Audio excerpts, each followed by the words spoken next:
अस्सलाम वालेकुम फ्रेंड्स, आज मैं बात करने लगी हूँ कड़ी पत्ते के प्लांट के ऊपर। कड़ी पत्ते का प्लांट जिसे मीठा नीम भी कहा जाता है और ये कड़ी पत्ते का प्लांट हम हर्बल प्लांट है और इसको हम अपने खानों में भी यूज़ करते हैं मुख्तलिफ़ चीज़ों में। तो इसको सबसे पहले हम बात करेंगे कि इसको उगाया कैसे जाता है। कड़ी पत्ते का प्लांट सीड से भी ग्रो होता है। कड़ी पत्ते के प्लांट को कटिंग्स लेके भी ग्रो किया जाता है। इसकी कटिंग्स जो होती हैं वो ले लेते हैं और उससे भी कड़ी पत्ते का प्लांट ग्रो होता है। कड़ी पत्ते में छोटे छोटे से सीड्स बनते हैं निमकोलियाँ टाइप, और वो जब इसकी ज़मीन पे गिर जाते हैं तो जब ज़मीन पे गिरते हैं तो तभी ये अपने प्लांट प्रोड्यूस करता है। जैसे कि ये इसने अपना प्लांट प्रोड्यूस किया हुआ है। सम टाइम इसके सक्कट साइड से निकलते हैं जो इसके अपने बेबी प्लांट्स होते हैं। कड़ी पत्ता अपने बेबी प्लांट्स भी प्रोड्यूस करता है, प्लांट को ग्रो किया जाता है। ये प्लांट जो है देखें, इसके साइड पे इसके सक्कर्स है, ये सक्कर है और ये जो है आई थिंक ये जो है सीड के साथ ग्रो किया हुआ प्लांट है। अभी हम इसके सॉइल की बात करेंगे। जब मैं इसको अलग करूँगी तो अब हम इसकी सॉइल के ऊपर बात करेंगे। हम बात करते लगते हैं इसकी केयर के ऊपर। कड़ी पत्ते का प्लांट समर ग्रोइंग प्लांट है। एक तो ये पेरिनियल प्लांट है, सारा साल हमारे पास रहता है। समर ग्रोइंग प्लांट है, इसकी समर में ग्रोथ अच्छी होती है। जो विंटर है, विंटर में इसकी ग्रोथ बिल्कुल ख़त्म हो जाती है, रुक जाती है। प्लांट तो आपके पास रहता है लेकिन ग्रोथ प्लांट जो है वो डोमेसी पीरियड में चला जाता है। समर कूलिंग प्लांट है। अगर आप इसकी जितनी प्रूनिंग करेंगे प्लांट उतना घनी और बुशी होगा, घना और बुशी प्लांट बनेगा आपका।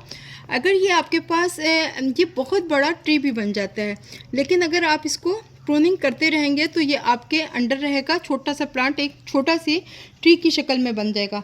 अगर आपका प्लांट ये पॉट के अंदर लगा हुआ है तो आप कोशिश कीजिए कि इसको 12 इंच से बड़े पॉट में लगाइए, क्योंकि इसकी जो जड़ें होती हैं वो सेंसिटिव होती हैं और सम टाइम बार बार रिपोर्टिंग जो है कड़ी पत्ते का प्लांट बर्दाश्त नहीं करता।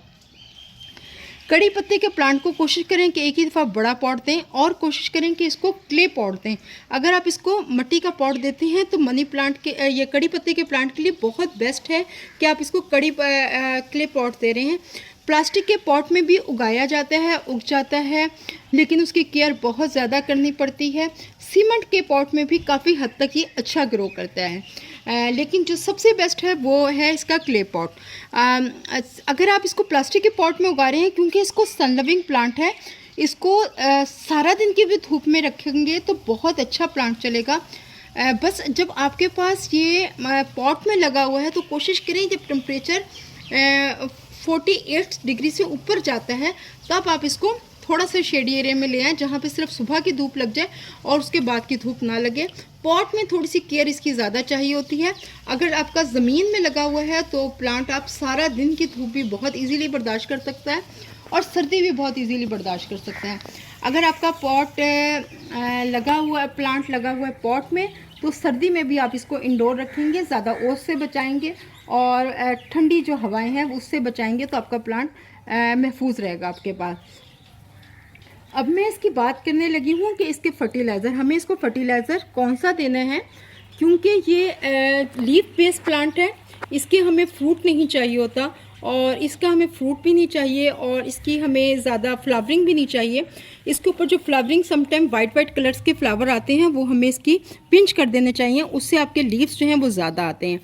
तो इसके हमें इसको नाइट्रोजन बेस्ड फर्टिलाइज़र्स जो हैं वो ज़्यादा देने चाहिए।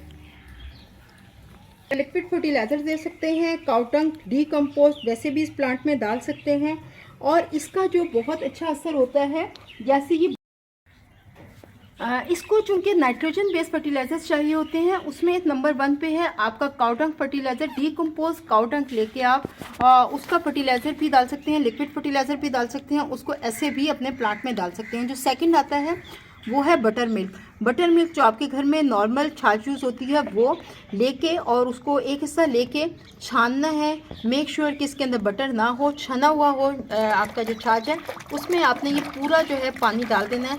4 से 5 हिस्से आपने उसमें पानी डालना है। डालने के बाद आप इसको अपने प्लांट में डाल सकते हैं। 8 से 10 दिन में डाल दें, 15-20 दिन में डाल दें। लेकिन जो थर्ड फर्टिलाइज़र मैं आपको बता रही हूँ वो है टी लीव्स का फर्टिलाइज़र।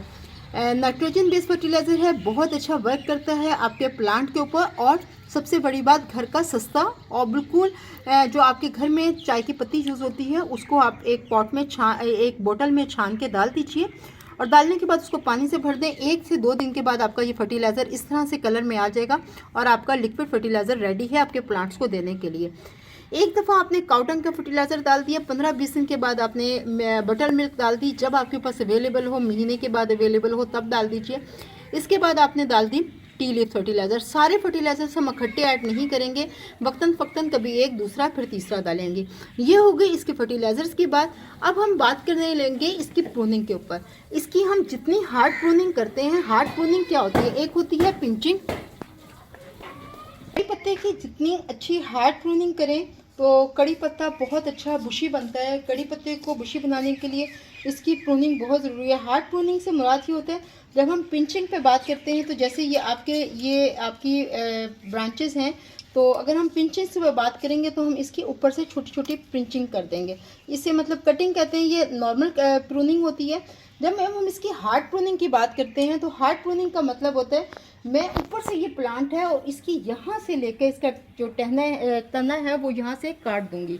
तो ये जो है प्लांट, इसकी सारी यहाँ से टहनियाँ काट दूंगी। उससे क्या होगा, ये प्लांट जो है और ज़्यादा अपनी ब्रांचेस निकालेगा। इस प्लांट की काफ़ी टाइम से प्रूनिंग नहीं हुई है, अब इसकी प्रूनिंग का टाइम है कि इसकी प्रूनिंग की जाए। तो यहाँ से इसकी ब्रांचेस कट हो जाएंगी, यहाँ से और यहाँ से।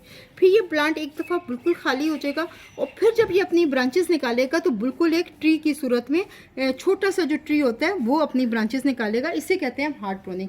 तो अपने कड़ी पत्ते के प्लांट की जितनी आप हार्ड प्रूनिंग करेंगे ये उतनी ज़्यादा अच्छी ग्रोथ करेगा।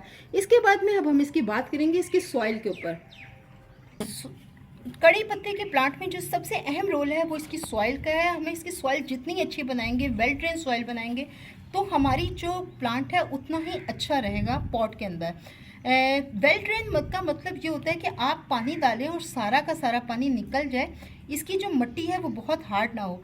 आप ये देख सकते हैं कि ये भल मिट्टी है। भल मिट्टी का मतलब होता है जो नहर में से मिट्टी निकलती है, जो नहर की साइड्स पे मिट्टी आ जाती है, नहर की मिट्टी को भल मिट्टी कहा जाता है। तो ये मेरे पास नहर की मिट्टी है और ये बिल्कुल रेतीली होती है।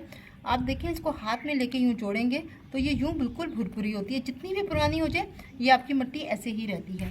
इस मिट्टी में आपके पास जो भी मिट्टी हो, जो भी आपके इलाके की मिट्टी हो, वो आप ले लीजिए।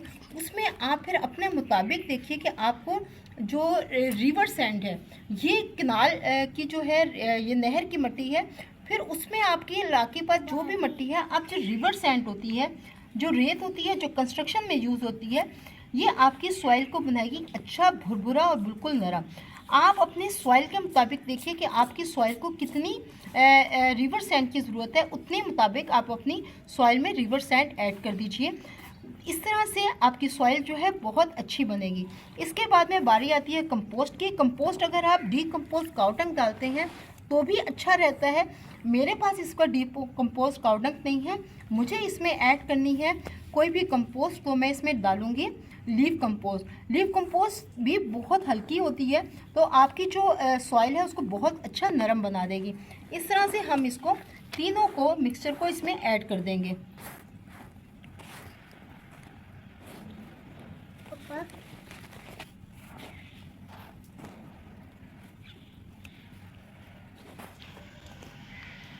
सॉइल मिक्स होने के बाद आप इसकी सॉइल की कंडीशन देख सकते हैं, बिल्कुल नरम हो। इस तरह से आपकी सॉइल रेडी होगी तो आपका जो प्लांट है बहुत अच्छे से ग्रोथ करेगा।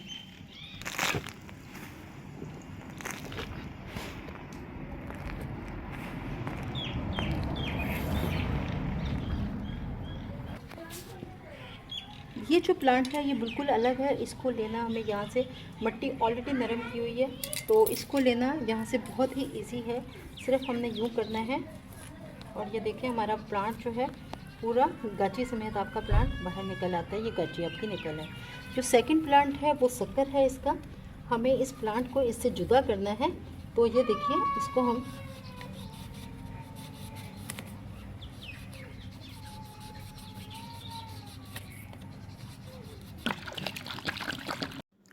इसके बाद इसमें हम पानी डाल देंगे और पानी को हम सॉइल में पहले ही डालेंगे ताकि पहले डालने से सॉइल जो है नरम हो जाती है और जब आप उसमें प्लांट लगाते हैं तो प्लांट अच्छे से अपनी जड़ को पकड़ लेता है।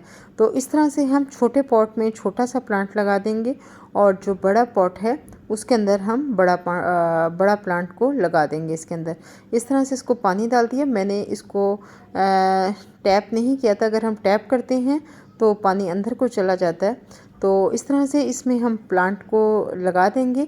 इसको हम रखेंगे कुछ दिन, हम तकरीबन 1 वीक हम इसको शेडी एरिया में रखेंगे। जब इसके न्यू लीव्स निकलना स्टार्ट हो जाएंगे तो फिर हम इसको आहिस्ता आहिस्ता फुल धूप के अंदर ले आएंगे। पानी की ये कमी बिल्कुल बर्दाश्त नहीं करता। आप एक दफ़ा इसको अच्छा से पानी दें। आप देखें कि मैंने इसमें पानी के लिए कितनी गुंजाइश रखी है। इतनी 3 से 4 इंच पानी की गुंजाइश रखें ताकि पानी एक दफ़ा इसको अच्छा सा भर के दें और फिर अगले दिन 24 घंटे के बाद पानी दें। उम्मीद करती हूँ वीडियो पसंद आएगी। पसंद आए तो लाइक कर दीजिएगा। अल्लाह हाफ़िज़।